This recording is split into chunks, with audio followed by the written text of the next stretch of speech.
محمد صلی اللہ علیہ وسلم ہمارے آخری پیغمبر آخری نبی فرماتے ہیں، صحیح مسلم کی حدیث ہے، جلد نمبر 3 کتاب السلام میں حدیث نمبر 5374، محمد صلی اللہ علیہ وسلم فرماتے ہیں کہ جو سواری پہ ہے اسے سلام کہنا چاہیے جو لوگ چل رہے ہیں، جو لوگ سڑک پہ چل رہے انہیں سلام کرنا چاہیے جو لوگ بیٹھے ہوئے ہیں۔ ایک چھوٹا گروہ بڑے گروہ کو پہلے سلام کرنا چاہیے۔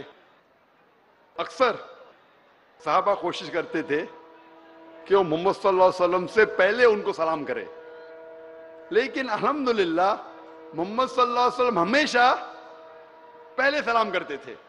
کتنے بھی صحابہ کوشش کرتے تھے کہ ہم آج پہلے سلام کریں گے محمد صلی اللہ علیہ وسلم کو، لیکن الحمدللہ ثم الحمدللہ محمد صلی اللہ علیہ وسلم ہمیشہ انہیں موقع ہی نہیں دیتے تھے، خود پہلے سلام کرتے تھے۔ محمد صلی اللہ علیہ وسلم کی حدیث ہے صحیح مسلم میں جلد نمبر 3 کتاب السلام چیپٹر نمبر 903 حدیث نمبر 5378 5378 محمد صلی اللہ علیہ وسلم فرماتے کہ ایک مسلمان کا حق ہے دوسرے مسلمان پہ 5 چیزوں پہ۔ ایک ہے کہ سلام کا جواب دے، اگر کوئی چھینکے اور کہے الحمدللہ جواب ملنا چاہیے یا رحمک اللہ۔ بیمار کو دیکھنے جانا اور میت میں جانا، یہ 5 چیز مسلمان کا حق ہے دوسرے مسلمان پہ۔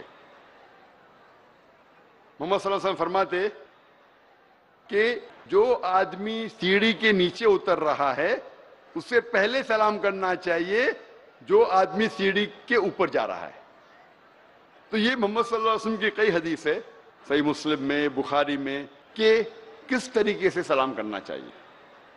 میں ایک سوال پوچھنا چاہتا ہوں کہ اللہ فرماتے قرآن مجید میں کہ جب بھی آپ کوئی مومن سے ملو، جب بھی کوئی مسلمان سے ملو تو آپ کو السلام علیکم۔